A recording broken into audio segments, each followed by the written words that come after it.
నమస్తే friends, this is BNR Satyam TV Srikakulam.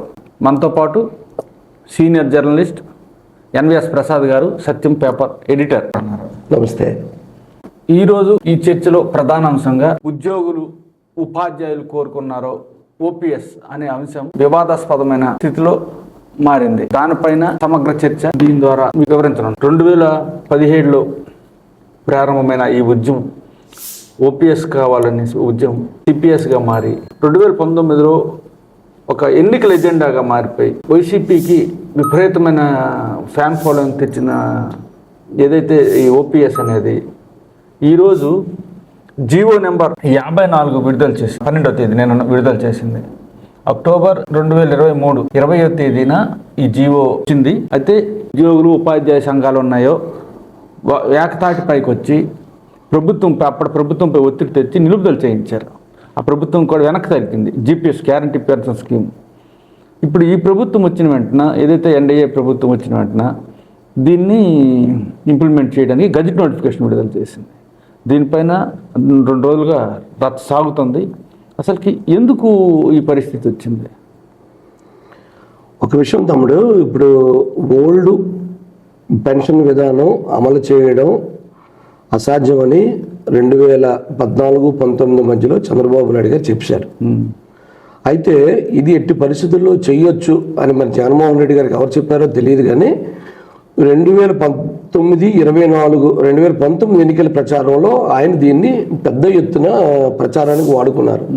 దాంతో ఉద్యోగ ఉపాధ్యాయ వర్గాలు, గవర్నమెంట్ ఎంప్లాయీస్ అందరూ కూడా 2004 తర్వాత అపాయింట్ అయిన ప్రతి ప్రభుత్వ ఉద్యోగి పెన్షన్, ఈ పాత పెన్షన్ విధానమే లేదు, ఈ పెన్షన్ మళ్ళీ పాత పెన్షన్ పునరుద్ధరిస్తామని చెప్పడంతో ఉన్న లక్షలాది మంది ఉద్యోగులు 2019లో జగన్మోహన్ రెడ్డి గారు మద్దతు పలికారు. ఆ తర్వాత ఆయన నాకు తెలిసి 2 కమిటీలు వేశారు.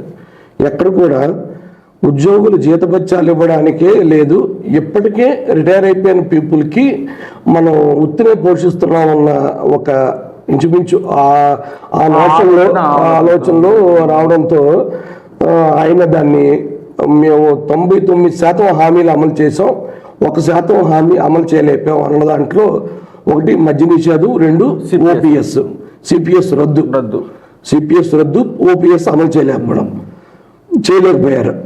ఇంకా కొన్ని ఉన్నాయి, అది వేరు, అది స్థానికంగా ఎక్కడికక్కడ ఉన్న హామీలు. అవి మేనిఫెస్టోలో ఉన్నవైతే ఈ జగన్మోహన్ రెడ్డి గారికి కూడా మీకు అధ్యయనంలో తేలింది ఏంటంటే ఈ విధంగా ఇవ్వలేము, ఈ పెన్షన్లకే ఎక్కువ సొమ్ము వెళ్ళిపోతుంది.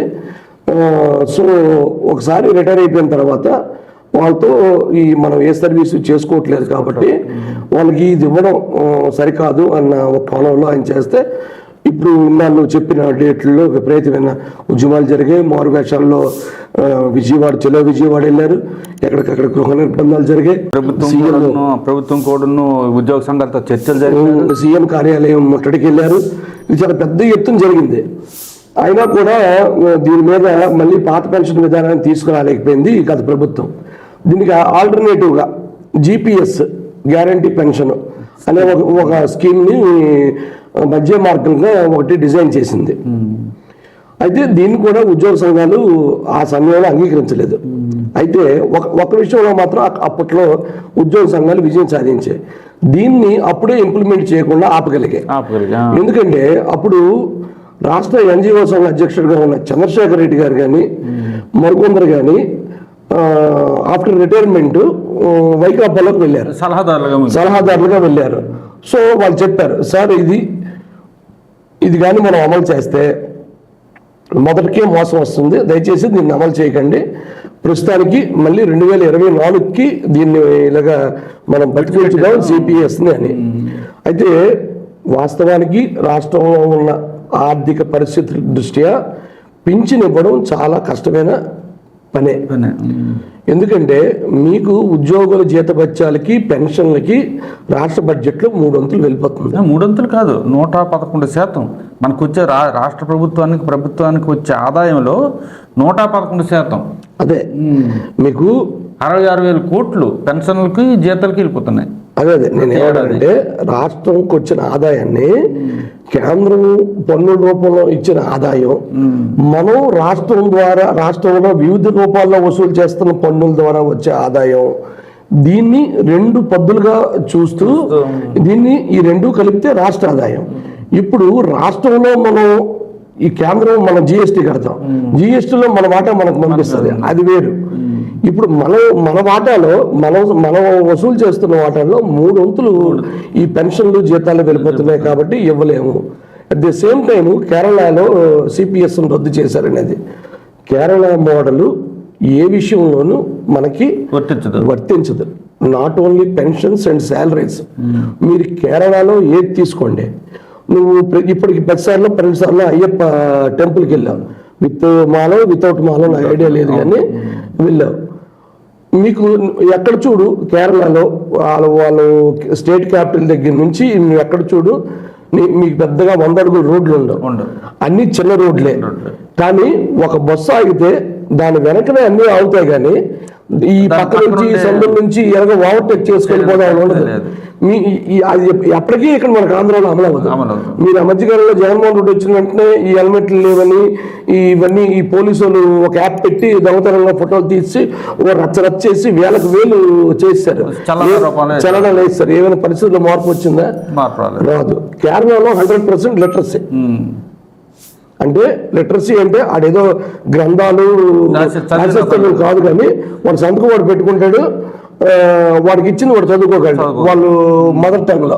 మనకి ఇక్కడ మన జిల్లాలో తీసుకోండి, అనిల్ చంద్ర పునేట గారు ఇక్కడ పనిచేసినప్పుడు, ఆ తర్వాత principal secretary chief secretary Andhra Pradesh కూడా చేశారు.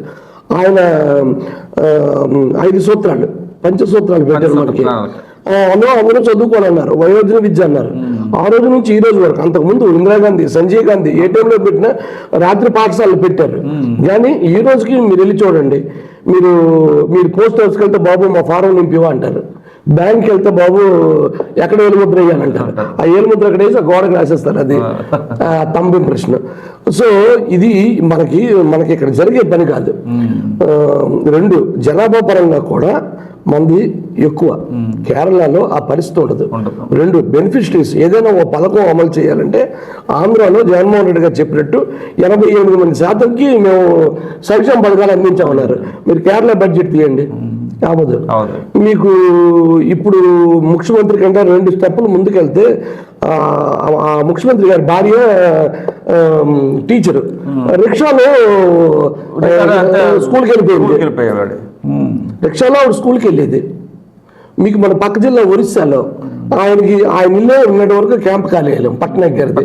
ఇప్పుడు ఆయన వెళ్ళిపోయాడు కొత్త సీఎం కోసం, మాంగియో ఏదో, ఆయనకేమో ఇప్పుడు క్యాంప్ ఆఫీస్ కోసం ఇంకో ఇల్లు తీశారు. మీకు అర్థమైందా? సో ఈ మోడల్ మనం తీసుకోవడం అంటే మనకు ఆంధ్రాకి ఇది చెల్లుబాటు అవ్వదు. పోనీ మన పక్కన బంగారు తెలంగాణ అని మన కేసీఆర్ గారు పేరు పెట్టారు. తెలంగాణలో ఏమైనా బడ్జెట్లు నిధులు ఏమైనా పుష్కలంగా ఉన్నాయా? అక్కడ కాంగ్రెస్ ప్రభుత్వం వచ్చేటప్పుడు మేము ఓపీఎస్ ఇస్తామని వచ్చింది.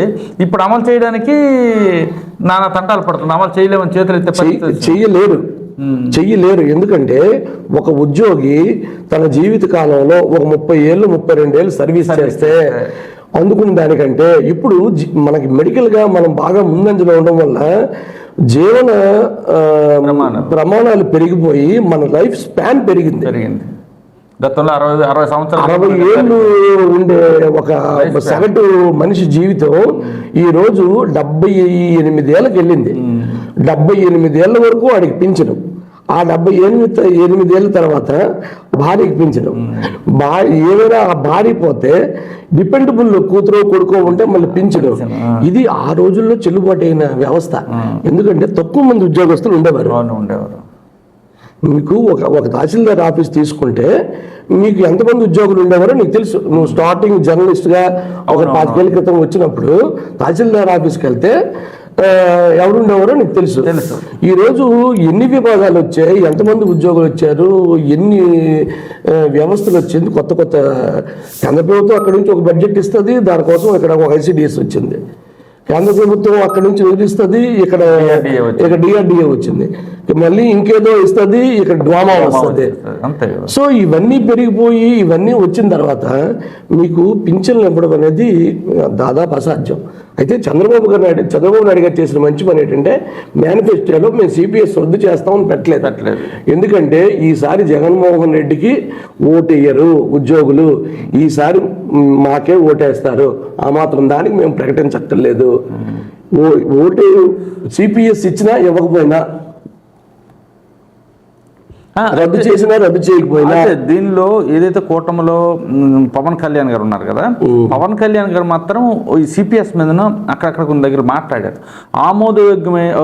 ఆమోదయోగ్యమైన పరిష్కారం చూపిస్తాము, అదే నేను ఒక్కడనే కాదు, ఈ కూటమిలో 3 పార్టీలు ఉన్నాయి, వాళ్ళతో చర్చించి నిర్ణయం తీసుకుంటాం.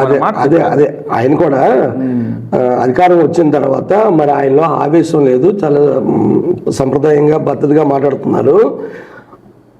ఒక మంచి సొల్యూషన్ చూపిస్తామని ఆయన ఉద్దేశం. ఆ మంచి సొల్యూషన్ జీపీఎస్.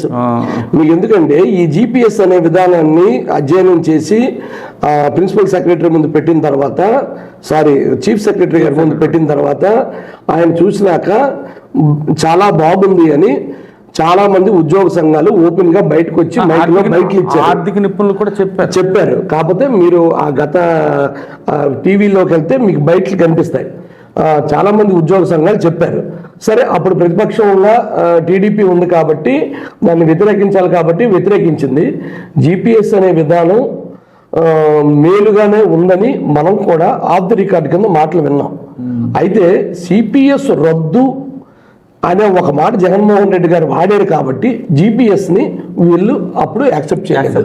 సో ఇప్పుడు సిపిఎస్ అనే పేరే చంద్రబాబు గారు మర్చిపోయారు, పెట్టలేదు. రెండో ఆల్టర్నేటివ్ ఇక్కడ ఉద్యోగులకు లేదు. జీపీఎస్ తీసుకోవడం, అందులో ఇంకేమైనా తేడాలు ఉంటే మీకు చిన్న చిన్న మార్పులు చేర్పులతో చేయొచ్చు. అందుకనే ముందుగా దాన్ని వదిలేరు. దాని మీద మళ్ళీ ఏవైనా అభ్యంతరాలు స్వీకరించి ఉద్యోగ సంఘాలతో చర్చించి దీన్ని ఇదే ఫైనల్ చేస్తారని నా ఉద్దేశం. ఇంకొకటి, అంతే, ఇప్పుడు నుండి 5 ఏళ్ళు ఇప్పుడు కూడా 1వ తేదీ జీతాలు చూసే పరిస్థితి లేదు ఉద్యోగులు, ప్రభుత్వ ఉద్యోగులు. అయితే కేవలం 1-2 పోలీస్ అని, రెవెన్యూ అని, ఇలాగ 1-2 ప్రభుత్వ శాఖలకు సంబంధించి మాత్రమే 1-2 తేదీల్లో జీతాలు పడేవి.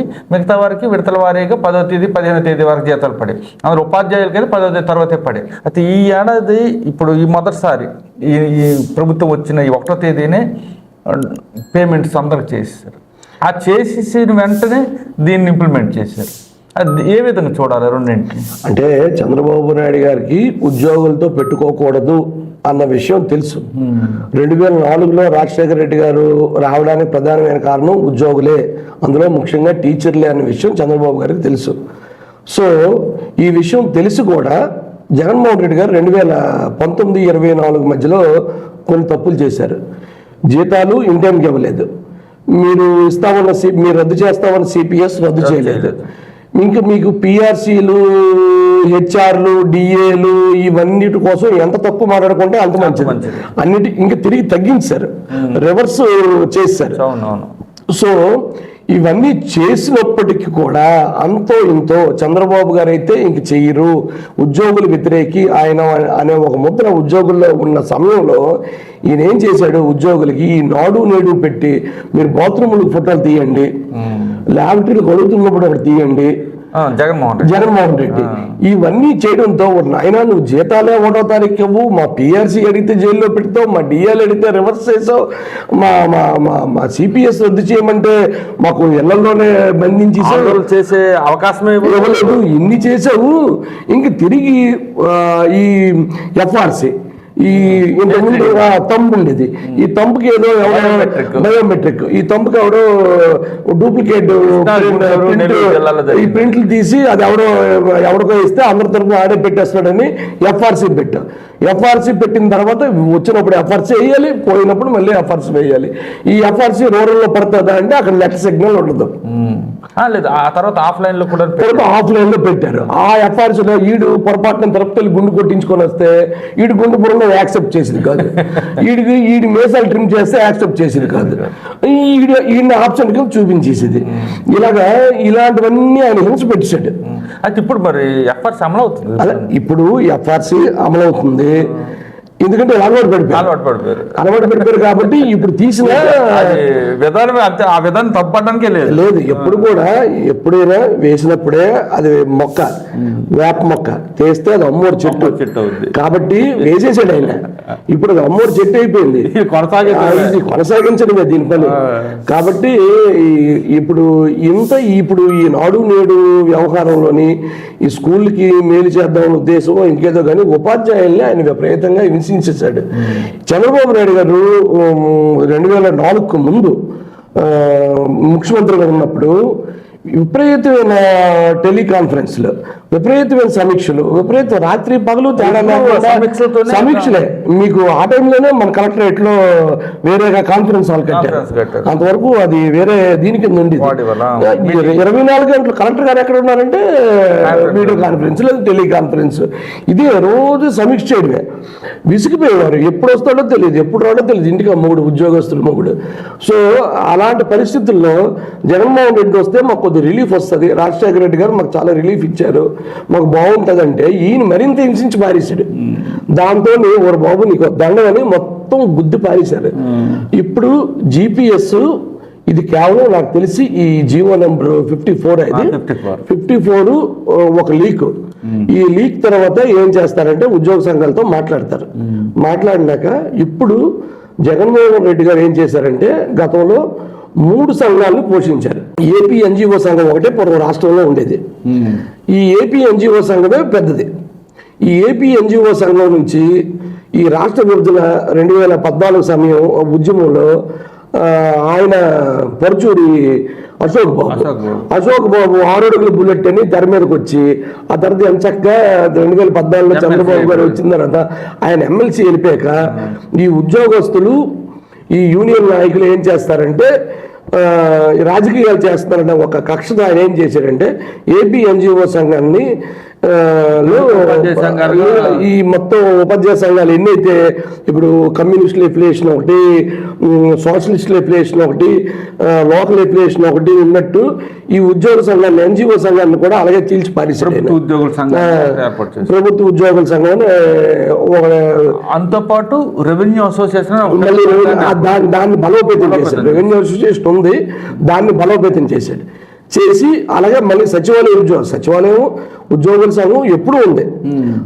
ఎక్కడ నేను హైదరాబాదు ఉమ్మడి రాష్ట్రంలో ఉన్నప్పుడు సచివాలయ ఉద్యోగ సంఘం మురళి అని ఒక ఆయన ఉండేవారు, నాకు బాగా పరిచయం అప్పట్లోనే.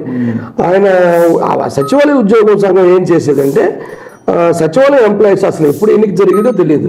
వాళ్ళు ఏదో ఒక లంచ్ అవర్లో మీటింగ్ పెట్టుకొని పలానా వాళ్ళతోనైతే పని అవుద్ది అని చెప్పి ఆయన ఎన్నుకుంటే ఆయనతో ఆ సచివాలయ ఉద్యోగులకు సంబంధించి అక్కడ వాళ్ళ బాగోగులు చూడడానికి ఒక కమిటీ ఉండేది. ఇప్పుడు సచివాలయ ఉద్యోగుల సంఘం కూడా ఈరోజు అదొక రాష్ట్ర వ్యాప్తమైన ఒక బాడీ కింద ఎస్టాబ్లిష్ చేశారు. వెంకటరెడ్డి వచ్చిన తర్వాత ఇదంతా చేశారు. జగన్మోహన్ రెడ్డి గారు ఏమనుకున్నారంటే ఉద్యోగ సంఘాల్లో చీలికి తెస్తే ఏ ఉద్యోగ సంఘం కూడా సౌర్ మెజార్టీతో మనల్ని వ్యతిరేకించదు కాబట్టి మనం బతికిపోవచ్చు అనుకున్నారు. కానీ ఉద్యోగ సంఘాలు భావస్వారూప్యం అందరిది ఒకటే. వీళ్ళందరూ పోరాడేది ఒకదాని కోసం. అయితే వీళ్ళు ఎజెండా ఒకటే, కాకపోతే వీళ్ళ జెండా వేరు. ఇప్పుడు ఏపీ ఎన్జిఓ సంఘంలో మీరు ఎవరినైనా అడగండి, మేము ఎవరు సీఎంగా ఉంటే ఎవరు పార్టీలో ఉంటే వాళ్ళతో కాస్త ర్యాపో మెయింటైన్ చేసి మా పనులు చేయించుకుంటా ఉంటారు. వాళ్ళది లాబియింగ్. మీరు ఇదే ఇంకో ఆర్సు ఉన్న వర్గానికి అడగండి, మేము పోరాటం చేస్తాం, మేము పోరాటం ద్వారా సాధిస్తూ ఉంటారు. అందుకే ఆయన మీద మనం కేసులు పెట్టారు. సో మీకు ఇలాగా చేల్చడం వల్ల ఏదేమైనా నాయకులు చీలేరేమో కానీ దిగువ స్థాయిలో ఉన్న ఉద్యోగులు మాత్రం ఎక్కడా చేరలేదు. ఇప్పుడు కూడా ఈ GPS మీద ముందు ఎక్కడికక్కడ కింద స్థాయి ఉద్యోగులతో దీని మీద అవగాహన కార్యక్రమం పెట్టి CPS కంటే ఇది ఎంత బెటరు అని చెప్పగలిగితే at the same time PRC కోసం పోరాడుతున్నారు. వాళ్ళు అడిగిన పిఆర్సీ ఇవ్వగలిగితే రివర్స్ డిఏ అయిపోయింది, డిఏలు ఇవ్వగలిగితే హెచ్ఆర్ఏలు ధరల ప్రకారం పెంచగలిగితే ఇప్పుడు ఉన్న ఈ కొత్త జిపిఎస్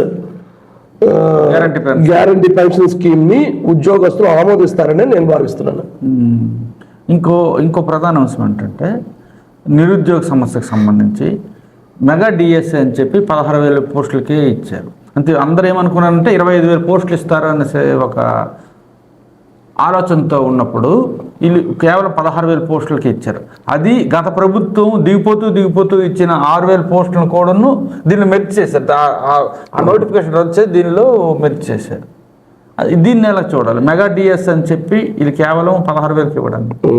అయితే ఇది మెగా డిఎస్సి అని పేరు పెడితే ఒకసారి నామకరణం జరిగిపోయాక నా పేరు ప్రసాద్, పుట్టిన 21 రోజులకు ఎంతకో పెడతారు కదా, పెట్టిన తర్వాత మరి జీవితాంతం నా కట్టి కాలే వరకు ఇదే పేరు నాకు నడుస్తుంది.